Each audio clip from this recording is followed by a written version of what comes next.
Қайырлы күн достар, қалдарыңыз қалай? Менің есімім Жақсылық, Жақсылық KZ YouTube каналының авторымын. Бізде бүгіннен бастап жаңа формат, яғни говорящий голова деген стильмен сіздерге әрбір сабақты осылай бастап түсіндіремін. Және басқа да жаңа формат, яғни YouTube, Instagram, жалпы инфобизнеске қатысты кез келген сабақты осылай сіздерге көрсететін боламын. Жалпы Instagram, YouTube, жалпы кез келген ақпараттық бизнеске қатысты техникалық моменттерді сіздерге осылай түсіндіретін боламын. Біздің канал бұған дейін көбінде жабық болса, енді ашық болады. Көп сабақтарды осылай түсіндіреміз. Енді соның ішінде бүгінгі сабағымызда сіздерге міне каналға жазылыңдар деген батырманы қоюды көрсетеміз. Батырманың екі түрі бар.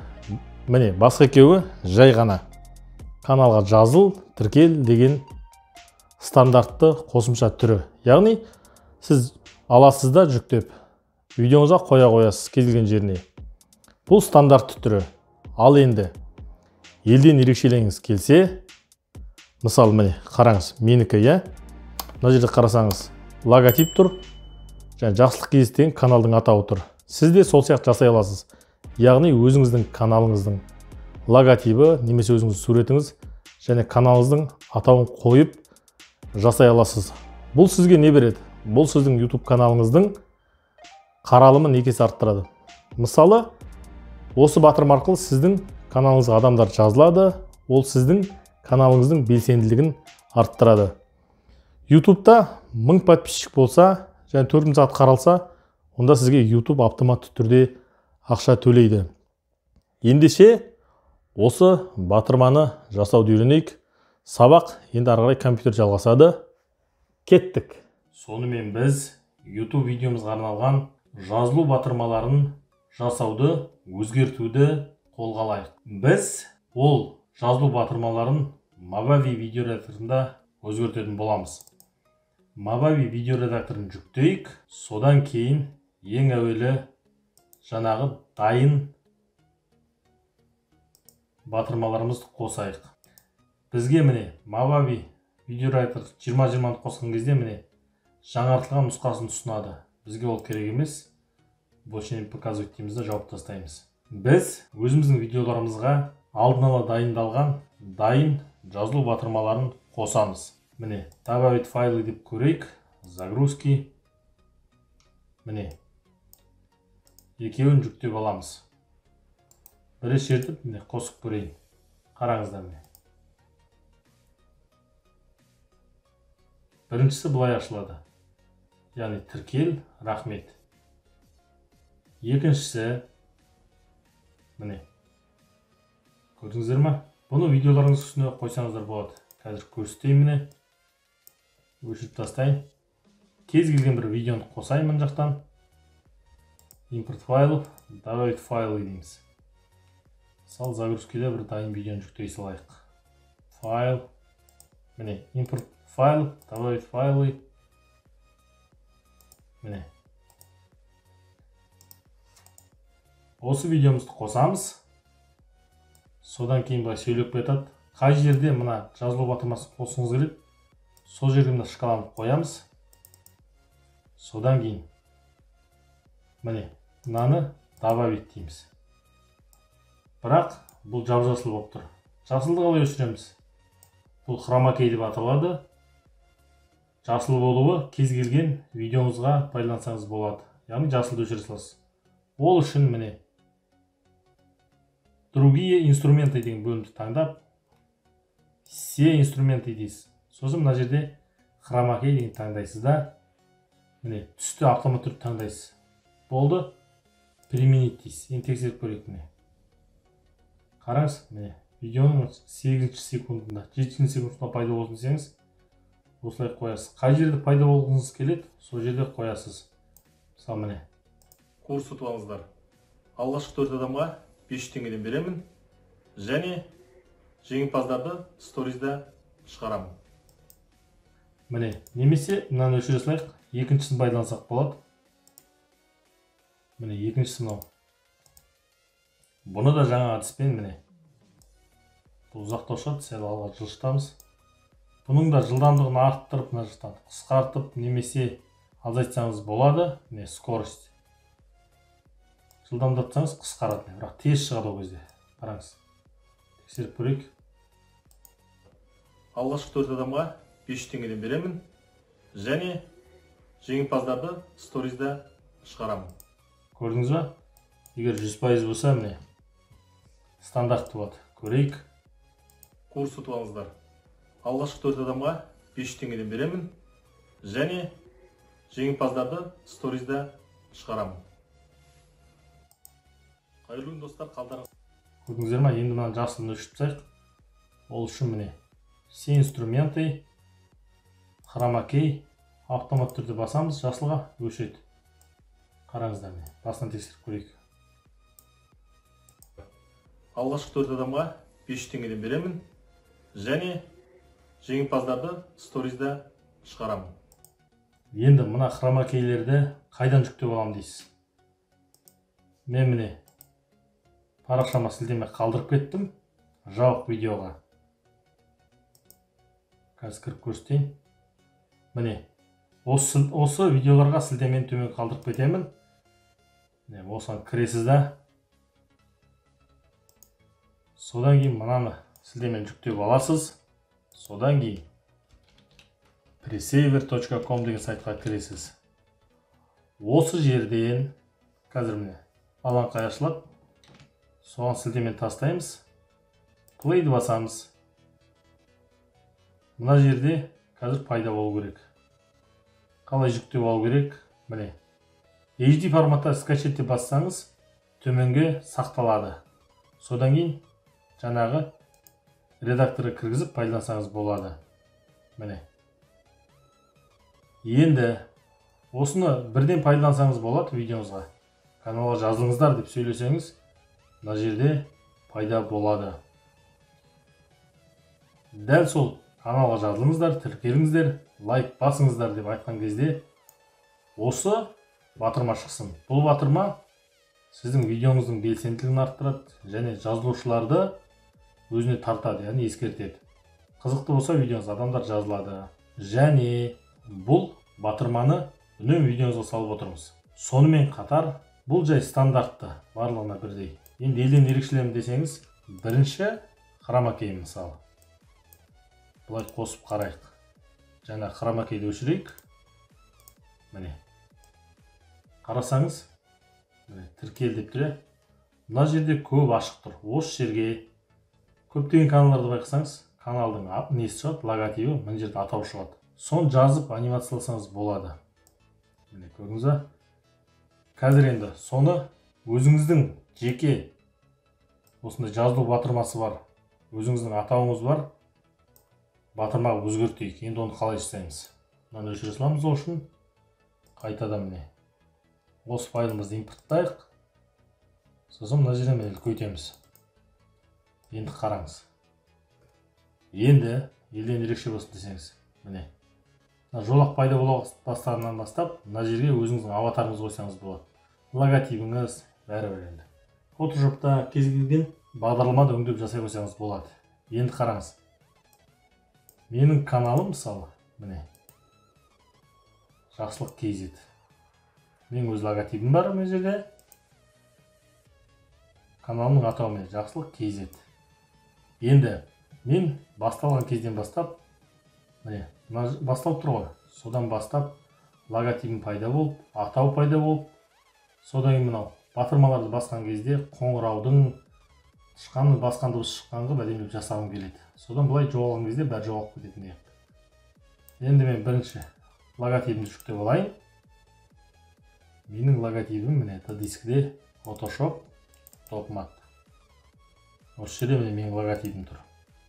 Сосын енді осы логотипімді енгіземін. Осы жерден пайда болсын міне.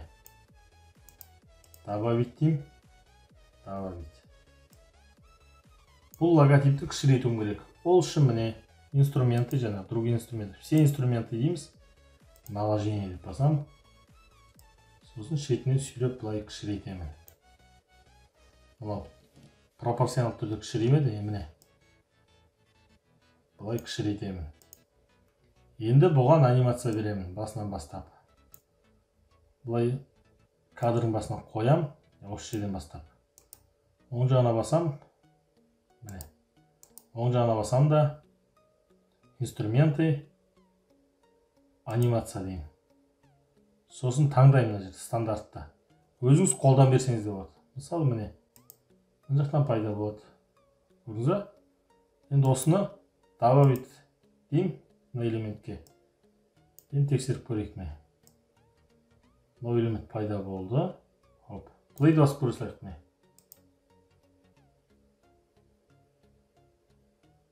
Көрдіңіз ба? Пайда болды. Хоп, соңына дейін болу керек. Содан кейін міне. Ақ жолақ төмен қарай түсе бастаған кезде біздікіде түсе бастау керек. Осы тұсқа қарай жақындатып алайық. Міне, осы тұстан бастап біздің де анимация басталу керек. Сондықтан оң жаққа басып, анимация добавить ключевой кадр дейміз. Енді содан кейін міне, мына жерде түсіп кетті, иә? Сол жерге тағы бір ключевой кадр қоямыз. Осы кадрда мынау төмен түсіп кету керек. Тышқанмен жылжытып түсірейік былай. Міне. Енді қараңыз міне. Хоп. Мына біздік алдымен түсіп кетті. Сондықтан мына точканы былай жылжытамыз. Енді қараңыз міне. Хоп. Бірақ біздің логотипіміз әлі алдына түсіп кетіп тұр алдынан. Сондықтан тағы қысқартамыз міне. Енді тексеріп көрейік. Әлде алда тұр. Мынаны кішкене артқа созайық. Қараңыз енді. Хоп. Былай тексере салайықшы басынан бастап. Плейді басып тексере салайық. Міне. Логотип пайда болды. Тіркел. Рахмет. Қоңырау басылды. Дың-дың. Деп төмен түсіп кетті. Енді былай кішірейтеміз. Адыл көйтіп алайық. Енді қараңыздар. Мынау логотип пайда болды, е? Одан кейін каналымыздың аты пайда болсын. Каналдың атында жақсы кезет. Көшіріп алайын. Мына жақта Т деген бар, мәтін. Мына жерден все деп таңдаймыз да, простой текст таңдаймыз. Простой текст деп жазылып тұрады, міне. Добавить. Екі рет шертеміз да, Ctrl-V дейміз. Көшіріп алдық қойып көз және. Енді бұның түсін өзгертеміз. Мына жерден қара түс қойық. Өте қатты қара емес, плюсті басып, сәл былай. Кішкене жұмсақ қара қылайық. Міне. Болды. Енді шрифтін кішірейтеміз. 80. 60. Енді өзімізге бір мынаған шрифт таңдалайық бұл жерден. Бұл ағылшынша жазылып тұрғандықтан кез келген шрифт әдемі келе береді. Ubuntu Light. Көзге көрінетін бір әдемі шрифт болу керек. Мысалы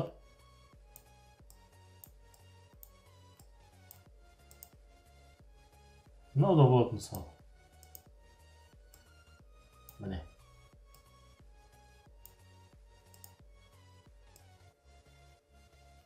Каналымыздың атауы, иә? 80 деген өте дөрекі сияқты, сондықтан 72 қылайық. Міне, сиып тұр, каналдың атауы. Мынаның астына кішкентай жазсаңыз болады. Онлайн бизнес бірдеме, бір бәле өзіңіздің негізі ойлаңыз, каналыңыз.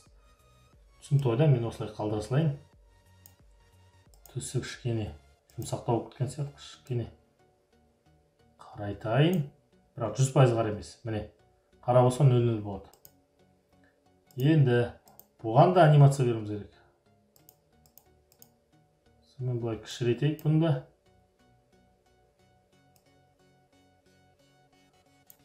Енді бұл да мына жерден пайда болсын. Бұған да анимация береміз. Инструменты, анимация дейміз. Добавить анимацию. Кілттік сөз пайда болады. Бірінші кадр міне. Бірінші кадрға барамыз. Ол мына жақтан пайда болсын. Мына жақтан. Бірақ басында прозрачный 0 болсын. Себебі қараңыз, тексеріп көрейік. Хоп, міне пайда болды. Тұрды. Хоп, мына логотиптің бірдей кету керек қой. Сондықтан мына жақтан бастап анимация тағы береміз. Оң жағына басамыз. Анимация, добавить ключевой кадр дейміз. Мына жерде бұл да түсіп кету керек. Добавить ключевой кадр дейміз.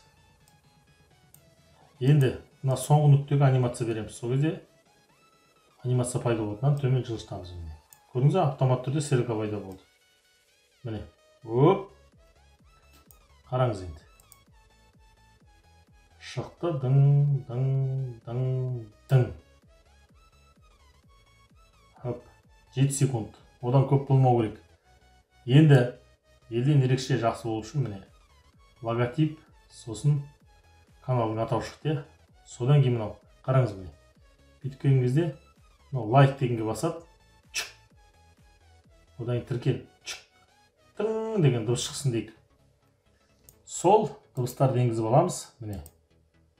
Импорт файлов, добавить файлы, загрузки. Міне bell, маус клик деген екі батырын дайындап қойдым. Бұның сілтемесін мен төмен жаққа қалдырып кетемін. Сол жерден жүктеп аласыздар. Открыть. Енді қараңыздар. Біріншіден, міне, қараңыздар, тышқанның сілтемесі.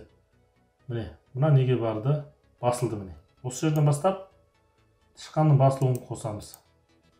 Енді тексеріп көрейік міне.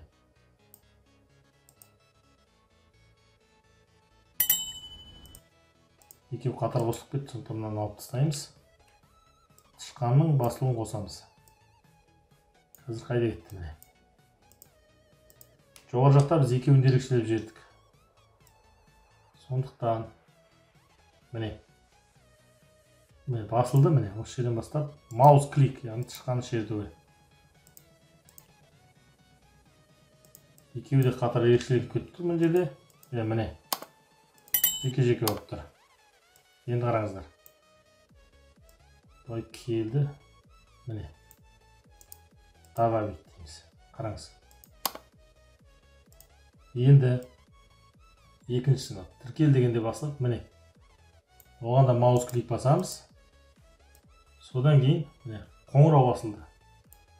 Оған міне bell, яғни қоңыраудың дыбысы. Енді тексеріп көрейік, қараңыз.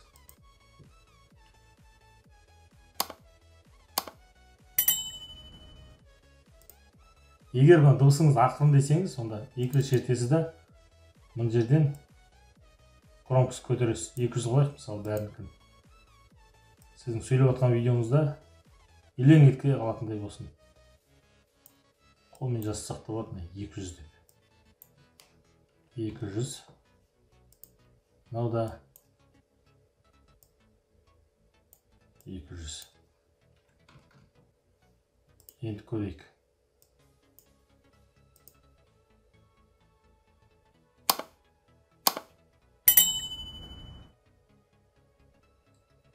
Міне проектіміз дайын. Бұны біз сақтап қоямыз. Сохранить.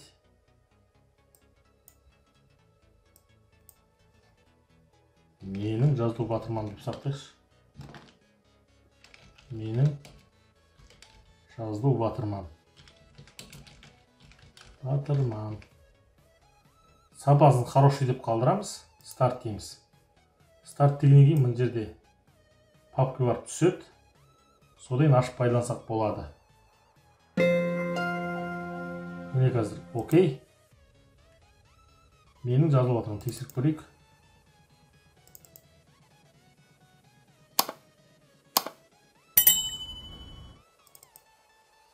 Міне бұл дайын болды.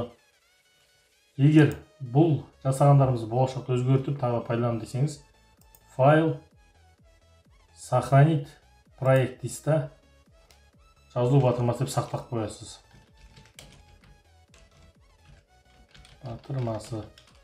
Сосын келген уақытта өзгертсеңіз болады. Енді міне жаңадан бір проект создавать етейік. Соған бір видеоны қосайық. Келген видеоны. Жаңағы менің өзімнің жасыл видеомды қосайын міне. Сосын импорт, добавить файлы. міне Movavi Library деген ішіне барып түседі. Міне енді видеомды қосайын. Міне қайырлы достар, қалдарыңыз қалай? Видеоның дауысы ақырын екен, екі рет шертіп мына жерде міне қоссақ видеоның дауысы көтеріледі. Қайырлы достар, қалдарыңыз қалай? Біздің ойынға қатысып ақша ұтып алыңыздар. Міне енді осы жерден бастап жаңағы каналға жазыл дегенді қосайық. Добавить дейміз. Сосын все инструменты дегенді басамыз да, міне хромакей түсін ала саламыз. Болды, енді тексеріп көрейік, қараңыз.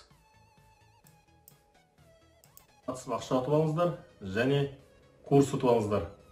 Алғашқы 4 адамға 500 теңгеден беремін және жеңімпаздарды байқап тұрсаңыздар, міне біздің логотип шығады, біздің каналдың атауы, сосын жазылу, лайк басу, қоңырау бәрі шықты. 7 секунд бұл жоқ кетеді.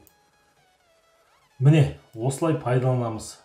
Мынау видеоларды мен төменге сілтеме қалдырамын, жаңағы дыбыс бәрінің сілтемесін төменге қалдырамын.